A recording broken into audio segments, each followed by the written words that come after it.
ভিক্ষুক রাস্তা দিয়া যায় আর জমিদারের পুত্রবধূও যায়।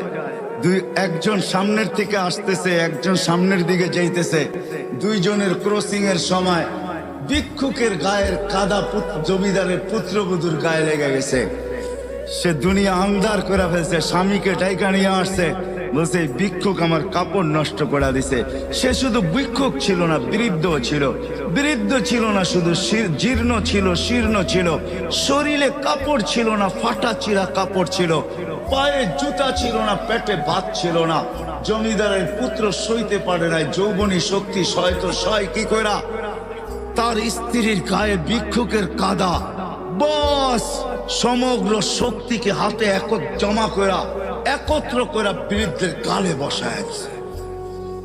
বৃদ্ধ কিচ্ছু বলে নাই, শুধু উপরের দিকে তাকায় দুই তিনটা শব্দ উচ্চারণ করছেন।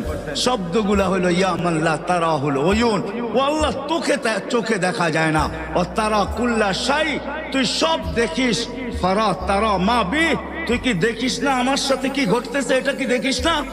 বলতে দেরি যুবক, মরতে দেরি হয় না। জমিদার চলে আসছে, প্রতিশোধ নিবে।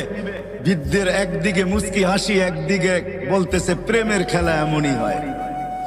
জিজ্ঞাসা করছে কিসের প্রেমের খেলা রে? বলছে ওর প্রেমিকার গায়ে আমার কাদা লাগছে, পায়ের কাদা লাগছে, ও সইতে পারে নাই, যৌবনী শক্তি দিয়ে আমার বৃদ্ধ গালে বসায় দিছে। আমাকেও একজন ভালোবাসে, সেও সইতে পারে না, সেও সইতে পারে না। ও তো থাপ্পড় দিয়া খেলতো, সে জান নিয়ে নিছে, জান।